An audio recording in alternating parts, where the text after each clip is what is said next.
मीरब, जब हम ये बात कर रहे हैं, जैसे ख्वाजा साहब अभी जब हम तब्दीली का जिक्र कर रहे हैं, तो ख्वाजा साहब अब तो अगर कोई तब्दीली होती है तो क्या अल्लाह ना करे कि कोई इंजर्ड हो जाए। पहली बात यह है कि ये जो सेलेक्ट हुए हैं अल्लाह करे ये बहुत अच्छा परफॉर्म करें। जैसे खेल का मुजाहरा BPL में किया है फ़हीम अशरफ ने, उससे बेहतर खेल का मुजाहरा यहाँ पर करें और खुश दिल भी वैसे ही करें और मैचेस जीते पाकिस्तान। लेकिन अगर खुदा न खास्ता ये नहीं करते हैं तो वो एक और स्टोरी है। लेकिन अब यहाँ पर जो बाकी मादा 3 मैचेस हैं जिनके बाद ये 2 मैचेस पाकिस्तान ने खेलने हैं, इसके कामयाबी या नाकामी की बुनियाद पर तो कोई तब्दीली नहीं होनी चाहिए ना, क्योंकि अगर आपने एक मैच के बाद वो नहीं चला तो निकाल दें तो ये तो मुनासिब नहीं होगा ना ख्वाजा साहब। हाँ। देखिए, नहीं, ये ट्राई नेशन सीरीज़ और चैंपियंस ट्रॉफी के लिए स्क्वाड है और सारे प्लेयर जो है ना वो जो जिनसे अनफॉर्चुनेटली परफॉर्मेंस नहीं होगी ट्राई नेशन में, हाँ, या एक मैच में या दूसरे मैच में, तो वो लोग वो ना दुआएं कर रहे होंगे कि अब 12 तारीख ना लंघ जाए किसी तरीके ना वो जो है ना वो फिर 12 के लिए दुआ करेंगे कि 12 तारीख है और 11 तक कुछ भी हो सकती है, क्योंकि 11 में स्क्वाड में आप वैसे चेंज कर सकते हैं। तो उसके बाद फिर आपको टेक्निकल कमेटी के पास जाना होगा। वो भी इतना बड़ा कोई मसला नहीं है, आप इंजरी शो करके किसी के भी प्लेयर की हो जाती है, पहले भी माजी में होता रहा है। लेकिन मैं समझता हूँ कि 2 प्लेयर्स बल्कि 3 प्लेयर्स ऐसे हैं जिनके साथ ज़्यादती हुई है। एक आमिर जमाल हैं, अगर आपने उनको बुलाया तो फिर होना चाहिए था। दूसरा इमाम है, आपने ओपनिंग पेयर अपने जाना चाहिए था। अब चूंकि ओपनिंग बड़ी तनकीद हुई बाबर वाली कि बाबर ओपन आएंगे, नंबर 3 पे कौन आएगा, तो अब ये सोच रहे हैं कि साउथ शकील के साथ ओपन किया जाए, ठीक है, और जो कि ये भी भंड होगा। अच्छा ख्वाजा साहब, इमाम का आपने जिक्र किया है, इमाम लाहौर क्यों आ गए थे उस प्रैक्टिस मैच साइड मैच के दौरान, जो वेस्ट इंडीज़ के मैच चलते हुए मैच में? कौन सा?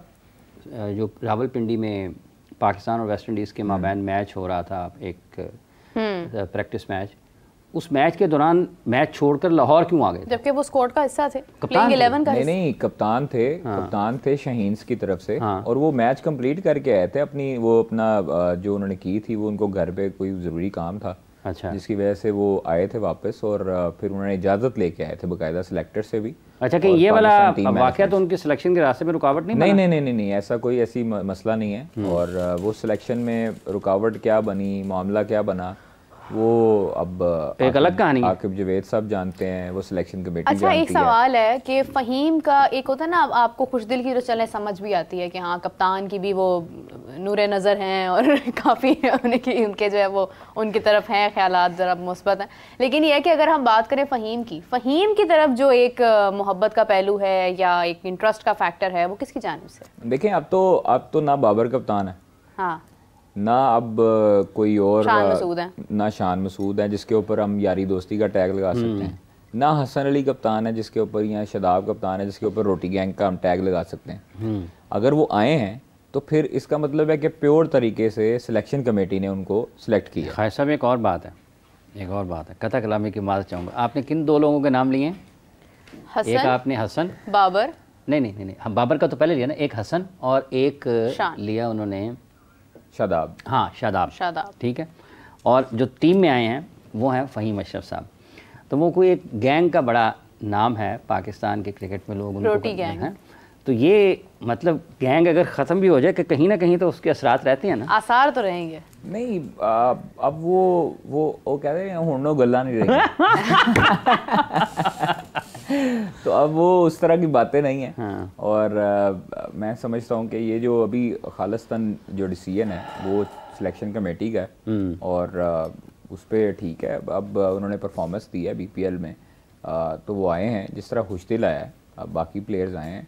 तो उस्मान खान का काफ़ी लोग जो है वो डाउट कर रहे थे कि उस्मान खान नहीं आ सकते। शुरू वाले जो स्क्वाड बने वो चेंज हुए, 2-3 स्क्वाड ऐसे थे जिनकी अप्रूवल, जिनकी सारी चीज़ें चेंज हुई, जिनमें हसीबुल्ला भी थे, जिनमें आपको पहले बताया था हमने कि सुफियान मुकीम भी थे, और उसके बाद इब्तदाई तौर पर ये लोग थे स्क्वाड। आमिर जमाल उस वक्त नहीं थे, इमाम के भी काफ़ी चांसेस थे उस वक्त, हाँ उस वक्त नहीं थे, इमाम भी था, सारे थे। लेकिन उसके बाद जब फाइनल चेंज हुआ तो उसमें मैंने आपको बताया था कि एक स्पिनर के साथ हैं, इब्रार के साथ। लेकिन ख्वाजा साहब, एक खबर ये भी है, और वो ये कि ये बाबर आजम को ओपनिंग करवाने का फ़ैसला तो पाकिस्तान टीम की कोचिंग स्टाफ ने जनूबी अफ्रीका में ही कर लिया था कि, और उनको कायल भी कर लिया था। तो अगर ये फ़ैसला कर लिया गया था वहीं पर कि बाबर आजम ओपन करेंगे चैम्पियंस ट्रॉफ़ी में फ़ख्र के साथ, तो फिर ये बाद में तब्दीली इतनी ज़्यादा ताख़ीर क्यों हुई है? क्योंकि सबसे बड़ा मसला तो मेरा यही था ना, क्या इनका साइम अयूब का। तो अगर साइम के मुतबादल का फ़ैसला ये साउथ अफ्रीका में ही कर बैठे थे, तो उसके बाद क्या चीज़ें आपके ख्याल में हुई हैं जिसकी वजह से इतनी ताख़ीर हो गई? अब ये वो बात है जो मैंने आपको कुछ दिन पहले कही थी कि जब इतने सारे लोग होते हैं ना प्लान करने वाले, फिर चीज़ें कभी भी तब्दील हो जाती हैं। This is what I think. लेकिन कादी साहब के पास शायद कोई नहीं, देखें अभी कोई हतमी फैसला नहीं है, क्योंकि असद शफीक के जो आए थे कोर्ट्स वगैरह, उसमें भी सिलेक्शन कमेटी अभी चाहती है कि इन दोनों पे रिव्यू किया जाए और सिचुएशन के मुताबिक सऊद शकील और बाबर पे। अच्छा। जो ओपनिंग फखर के साथ कौन करेगा, तो उस पे रिव्यू अभी चल रहा है और कप्तान की और हेड कोच की और कोचिंग स्टाफ की मीटिंग होनी है इस पे कि क्या फाइनलाइज किया जाए। अब चूँकि हमें इतला ये मिली थी कि सऊद शकील जो हैं वो उनको अभी तक प्रिपेयर किया जा रहा है कि वो ओपन करेंगे फ़खर के साथ। और देखिए अब मुझे थोड़ा सा वैसे ये ना इतलाआत का भी तसादुम है। एक इतला ये है कि बाबर, और दूसरी इतला ये है कि सऊद शकील को भी तैयार किया जा रहा है। यस, लेकिन मुझे तो उस बाद ये ना हो कि सऊद और बाबर को यहाँ तुम आप ही फैसला करो ना। अच्छा, ये कॉलर आ गए हैं जी, कॉलर का सवाल ले लेते हैं। अस्सलाम वालेकुम जी, कौन बात कर रहे हैं, कहाँ से बात कर रहे हैं? वालेकुम सलाम जी, मैं अफनान बात कर रहा हूँ दीपालपुर से। जी फरमाइए जी। मैंने पूछना कि जो ट्रायल सीरीज होनी है उसकी टिकटें जो है वो कौन सी वेबसाइट से मिलेंगी? ठीक है। अच्छा, वेबसाइट वाला मामला तो मेरे ख्याल से अब ओवर हो चुका है, अब तो फिजिकल टिकट्स मिल रही हैं। देखें, ट्राई नेशन की अभी शुरू होंगी कल से। हाँ, बल्कि वो तो चैंपियंस ट्रॉफी की अब फिजिकल मिल शुरू होंगी कल से, जो कि कोरियर सेंटर है उसकी उन्होंने बताया हुआ कि टीसीएस जो है उसकी वेबसाइट से मिलेंगी। और आज से जो चैंपियंस ट्रॉफी की टिकट्स हैं फिजिकल तौर पर वो मिल रही हैं। कल से फिजिकल तौर पर ट्राई नेशन की भी सीरीज़ की जो टिकटें हैं वो भी मिलेंगी। उसकी मिनिमम प्राइस जो वीक डेज में मैचेस हैं वो 350 है, जो कि कम से कम रखी गई है, और ज़्यादा से ज़्यादा जो है वो तकरीबन 8000 तक जाएगी वीवीआईपी की। और जो पाकिस्तान का मैच है न्यूजीलैंड के साथ 8 को जो वीकेंड पे है, उसकी प्राइस मिनिमम 500 रखी गई है और ज़्यादा से ज़्यादा 8000 रखी गई है। तो कल के लिए हम अपने प्रोग्राम के तवज्जुह से लोगों को बता दें कि कल जो है ट्राई नेशन की टिकटें ऑनलाइन और फिजिकल दोनों उनकी सेलिंग शुरू होने वाली है। आज से जो फिजिकल शुरू होंगी वो चैंपियंस ट्रॉफी की टिकटें शुरू होंगी, तो पहुंच जाएं और प्लीज़ टिकट्स बाय कर लें। अच्छा, थोड़ा सा कम। ये एक और चीज़ है, पाकिस्तान और भारत के मैच की टिकट्स के हवाले से अभी तक कोई खास अपडेट सामने नहीं आई है। देखिए आज अभी आज ताज़ा तरीन इतलात आई हैं आईसीसी की तरफ से, और उन्होंने यही कहा है कि चैंपियंस ट्रॉफी का जो पाकिस्तान इंडिया का मैच है उसकी सेलिंग आज से स्टार्ट होगी, और वो वहाँ पर 125 दिरहम जो है वो मिनिमम उसकी टिकट रखी गई है प्राइस, और मैक्सिमम का भी कोई तयन नहीं किया गया। अलबत्ता अभी जो है वो तकरीबन 4 बजे यूएई टाइम के मुताबिक वहाँ पे जो उसकी सेलिंग है वो स्टार्ट होने वाली है, और लोगों की अभी से ही क्यू लग चुकी है, क्योंकि उनके पास ईमेल जा चुकी है, तो वो वेटिंग लिस्ट में अभी से ही मैंने देखा है तो 2000 बंदा बैठा हुआ है उस वेबसाइट पे। अच्छा, वेटिंग लिस्ट पे लाइनें लगी हैं? लाइनें लगी हैं, अभी डिजिटल लाइनें भी लगी हैं। डिजिटल लाइनें लगी हैं, तो वो क्यू लिस्ट में हैं अभी लोग, और मेरे ख्याल में जैसे ही ओपन होगा विद इन 15 मिनट्स आप देखेंगे टिकट सोल्ड आउट हो जाएंगे। इंडिया पाकिस्तान वैसे कितने की कीमत आपको लगता है कि चूँकि एक बड़ा मैच होना है 24 के बाद और 50 ओवर्स का मैच है, दुनिया के बेहतरीन खिलाड़ी आमने सामने आएंगे, तो कहाँ तक जा सकती है आप? चूँकि इससे पहले जो आपके तजुर्बात हैं यूएई में इंडिया पाकिस्तान के मैचेस को कवर करने के, कहाँ तक ज़्यादा से ज़्यादा रकम में पैसों में लोग टिकट खरीद? देखें अभी मिनिमम उसकी प्राइस तो 125 दिरहम रखी गई है, और ज़्यादा से ज़्यादा मेरे ख्याल से जो प्राइस हो सकती है वो 3000 दिरहम, 2500 दिरहम, 4000, 5000 दिरहम तक भी जा सकती है, और 8-8000 दिरहम के भी, 10-10 दिरहम के बॉक्सेस भी हो सकते हैं। 10-10 हज़ार दिरहम? यस, तो वो लोग खरीदते हैं, और 20-20 हज़ार दिरहम का बॉक्स भी जाता है। 20-20 हज़ार दिरहम? यस, जो उनका बॉक्स लग जाते हैं पाकिस्तानी, तो वो आप देखेंगे कि फिर अभी पाकिस्तानी कितनी अमाउंट बन जाती है एटलीस्ट? देखिए मेरा ख्याल 75-80 के दरमियान का एक दिरहम है। हाँ जी, है ना, तो तकरीबन 75-80 के दिरहम आप लगा लें हिसाब के कितने बनते हैं, 7-8 लाख, 10 लाख, 20 लाख इधर तक जाती है वहाँ। वही हिसाब हो जाएगा ना, जैसा पाकिस्तान में भी अभी है। नहीं, अभी ये आपको अभी सारे स्टैट्स निकल आएंगे 15-20 मिनट के अंदर, आपको वो शो कर देगा कि सारा स्टेडियम। हाँ, दूसरी चीज़ ये है कि ये एमिरेट्स क्रिकेट बोर्ड इसकी सेलिंग कर रहा है टिकट्स की, इसकी पाकिस्तान क्रिकेट बोर्ड नहीं कर रहा, और वो ये सारी चीज़ें देख रहे हैं, और सुनने में भी यही है कि गेट मनी भी वो अपने पास रख रहे हैं इस मैच की। तो ये इंडिया पाकिस्तान के मैच हाँ, ये मुझे समझ नहीं आई कि ये कैसे हो सकता है। ये भी होस्ट ये तो पाकिस्तान है ना, जो हमें सोर्सेज ने बताया। बांग्लादेश वाला जब टूर्नामेंट यहाँ पे आया था विमेंस का, तो सर होता ये है कि होस्ट पाकिस्तान है ना, तो पाकिस्तान इनसे रेंट आउट लेता है स्टेडियम 1 लाख दिरहम के एवज, या मतलब अगर उसने लेने हैं 50,000 दिरहम के एवज। लेकिन इस मरतबा जो है वो एमिरेट्स क्रिकेट बोर्ड ने थोड़ा सा इनको ये कहा है कि हम लोग जो है वो टिकट्स वगैरह खुद सेल करेंगे, खुद अच्छा। इंतजाम करेंगे पाकिस्तान इंडिया के मैच का। उन्होंने कहा कि आप रेंट हमें ना दें, रेंट ना दें, ये बाकी हम जो है ना वो सारी चीजें खुद निकालेंगे। तो ये हो सकता है कि अभी तक मानना पड़ना था, अब क्या कर सकते थे।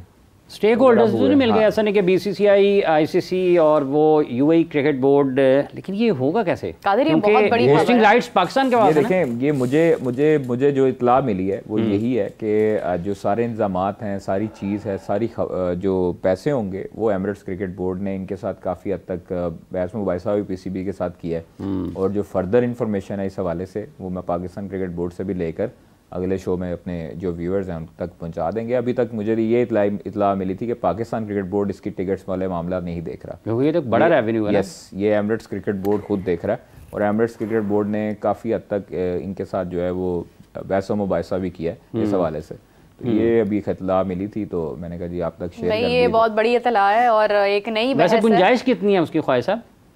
इसकी गुंजाइश तकरीबन है दुबई 25-26 हज़ार है, लेकिन वो स्टेडियम तो पूरा होगा। हाँ, 26 हज़ार है जिसमें, लेकिन उसमें जो उसमें आने ना टिकट्स यूएई दिरहम्स में जाएंगे, तो उसका फ़र्क पड़ता है पाकिस्तानी रुपीस के एतबार से। पड़ता है। फिर आपके देखें ये मुकम्मल जो बॉक्सेस होते हैं उनकी प्राइसेस हैं, तो फिर तो वो बात कहाँ से कहाँ चली जाती है। लेकिन चले, खैर अक्लमंदी की एमिरेट्स ने, और हम हमेशा की तरह बस खामोश रह गए।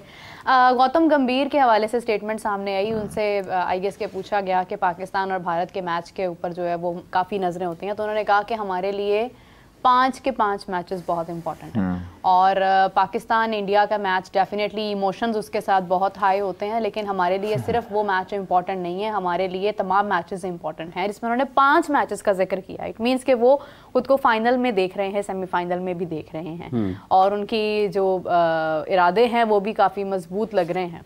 क्या उम्मीद कर रहे हैं कादिर, कितना इंटरेस्टिंग होने वाला है पाक भारत मैच? अच्छा, मैं थोड़ी सी लाइनें उनकी ना पढ़ के सुना देता हूँ जो उन्होंने उधर बोला है, हाँ, ताकि लोगों को ना एक वर्ड टू वर्ड एक चीज पता लगे। उन्होंने कहा जी कि चैंपियंस ट्रॉफी में पाकिस्तान भारत मैच को ज्यादा अहम करार नहीं देता। अच्छा जी, और उन्होंने कहा जी चैंपियंस ट्रॉफी में ये सोच कर नहीं जा रहे कि 23 फरवरी को सबसे अहम मैच है।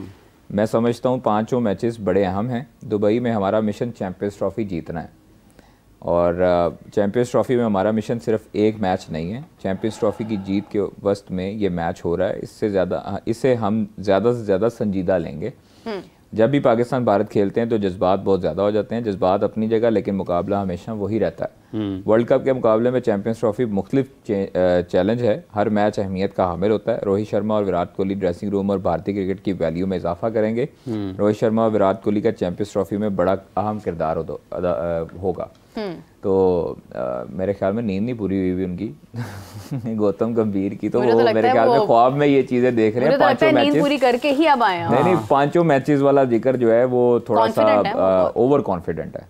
तो कोई बात नहीं, हम भी 5 मैचेस की उम्मीद रखते हैं ना, ओवर कॉन्फिडेंट हम भी 5 मैचेस की उम्मीद रखते हैं। वो हम लोग जीत सकते हैं, लेकिन हम क्यों कहें भाई कि हम लोग जो है वो इस तरह की बड़ी बड़ी बातें करें। सबसे पहले हमारा फोकस होना चाहिए पाकिस्तान न्यूजीलैंड के मैच पे। सबसे पहले हमने 1 बाय 1 हमने अगर ये जीतना, हम जीत की लगन से हम ये सोचेंगे ना कि चैंपियंस ट्रॉफी जीतनी है, तो फिर ही हम पहले मैचेस जीतेंगे ना, अपने राउंड मैचेस जो है। फिर हमारा दूसरा चैलेंज, हमने ये नहीं सोचना कि पाकिस्तान इंडिया का मैच, बिल्कुल एक चीज़ उन्होंने ठीक कही है कि हम उसको सवार ना कर लें जिस तरह हम एज यूजुअल हम पाकिस्तान इंडिया का मैच अपने ऊपर सवार कर लेते हैं। हम उसको ऐसा हुआ कि सवार ना हुआ। सर यही तो मसला है ना, ये इतनी हाइप और सारी चीजें बन जाती हैं कि प्रेशराइज हो जाते हैं प्लेयर्स, उसके ऊपर अपना दिमागी तौर पे सवार जैसे वो मेरे ख्याल से इमर्जिंग एशिया कप में हारिस ने कहा था कि हमने ड्रेसिंग रूम के अंदर हमने नाम भी लेना जो है वो मना कर दिया है भारत का, कि हमने नाम भी नहीं लेना कि हमारे पे प्रेशर आता है। ठीक है ना भाई, आप अपने ऊपर क्यों सवार करो इतना। आप एक जिस तरह टीम है, टीम को टीम की तरह लें। आप जिस तरह न्यूजीलैंड के खिलाफ खेलेंगे या बांग्लादेश के खिलाफ खेलेंगे, आप एज इट इज उसको एक टीम समझें। वैसे अंडर 19 वर्ल्ड कप भी जीत गए हैं कल वो ठीक है, सारा कुछ है। अब उनको वो भी मुबारक दें, हम दे दें। आगे कमेंट्स आ रहे थे इतना दुखी हो गए, मुबारक दे रहे हैं, मुबारक तो खुश होकर दें। अच्छा जी, दुखी हो गए मुबारक दे, मैं पगड़े पा के मुबारक दें उन्होंने। बट ठीक है, एक दफ़ा मुबारक दे दिया भाई, इज्जत रास नहीं है इनको।